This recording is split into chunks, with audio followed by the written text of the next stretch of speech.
At kahit wala nang ulan, wala pa rin pumpasok ngayon ng mga estudyante naman sa Mapulang Lupa National High School dyan nga po sa may Valenzuela City. May baha pa rin po kasi sa eskwelahan dahil sa problema sa drainage. At mula po sa Valenzuela City, may ulat on the spot si Lia Manyalac del Castillo. Lia? Connie, tatapusin ngayong araw ng mga tauhan ng City Engineers Office ng Valenzuela ang paggawa ng sidewalk dito sa may Mapulang Lupa National High School para madaanan ng mga estudyante at nang makapasok na sila bukas. Maaraw na pero hanggang kanina umabot pa rin sa isang talampakan ang taas ng baha dito sa Mapulang Lupa National High School. Dahil dito walang pasok ngayon ang mahigit 1,000 nitong estudyante. Mag-aalas 10 ng umaga kanina nang dumating ang mga tauhan ng City Engineers Office. Tatambakan ang gilid ng eskwelahan para makapaglagay ng sidewalk na madadaanan ng mga estudyante at na makapasok na sila bukas. Mag-o-overtime na raw ang City Engineering Office para matapos ito ngayong gabi. Nagsimula na rin sipsipin ang baha sa kalsada. Kapag natapos ang sidewalk, magiging mas mataas na ito sa kalsada. Tatambakan din ang loob ng eskwelahan para pumantay dito. Sabi ng mga residente, ang sementadong drainage daw dahil sa nakatayong pabrika sa tapat ng eskwelahan ang dahilan ng pagbaha. Pero paglilinaw ng kapitan ng barangay, wala pang maayos na drainage rito. Kalaunan, itataas din ang kalsada kapag nakapaglagay na ng drainage dito. Simula rito, malayo yung drainage namin ginawa. Hindi kami naparaan ng isang residente. So nahinto kami doon. Pero ang nasave ng mga residente namin is marami. So ito ngayon is ginagawa namin ng paraan talaga. May agam-agam po kung na sakaling tatambakan po ito, yung tubig po dadaan po dyan sa factory.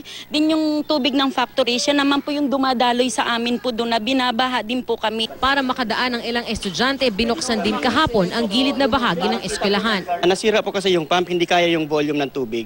Kaya medyo tumaas yung tubig. Kaya medyo nagpanik yung mga bata namin kahapon. Kasi hindi sila sanay dito sa Mapulang Lupa na binabaha. Yung drainage talaga. Kasi po yung pump na to ay ano lang po, kumbaga band-aid solution lang po yan. Bandang alas 10:30 ngayong umaga, sinimulan na i-pump out yung baha rito sa labas ng Mapulang Lupa National High School. At wala pang isang oras ay nasipsip na ang baha dito sa labas ng eskwelahan. Kaya naman, mas maayos nang nadaraanan ito ng mga residente. Connie? Alright, Lia, matanong ko lamang kung hanggang kailan daw kaya inaasahan na makukumpuni yung drainage dyan para nang sa gayon ay, of course, magkaroon na rin ng klase yung mga estudyante.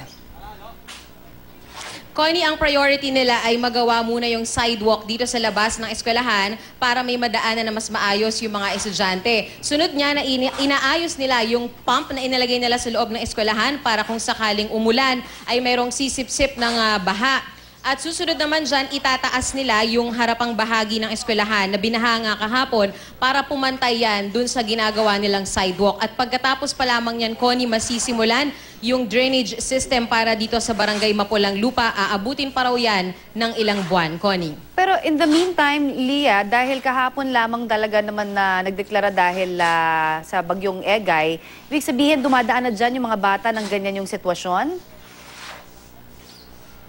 Actually, Connie, hindi raw binabaha yung area na ito. So, medyo nabulaga rin yung mga estudyante. Kahapon, nung tumaas yung tubig, ay nasira yung pump na inilagay sa loob ng eskwelahan para nga maging remedy sana dahil wala ngang maayos na drainage system dito. Dahil bumigay yon ay bumulwak yung tubig at nagbaha rito. Kaya kahapon daw, nung suspendihin ang klase, dinaanan ng mga estudyante yung baha na umabot ng 3 talampakan. Pero ngayon, dahil wala ng baha, at meron ng mas maayos daw na pump na gagana sa loob ng eskwelahan, ay mas magiging maayos na yung daanan ng mga estudyante. At kung sakaling umulan, wag naman sana, at tumaas ang baha, ay mataas na yung sidewalk na kanilang dadaanan, Connie. Pero in the meantime, Lia, meron pang direktiba kung kailan yung pasok muli ng mga bata. Kasi ngayon, hindi pa rin nila pinapasok dahil may ginagawa dyan. Pero bukas, kung bumuti yung panahon or kung next week, paano ba yung direktiba? Kasi kung aantayin, buwan pa yung matatapos, sabi mo nga.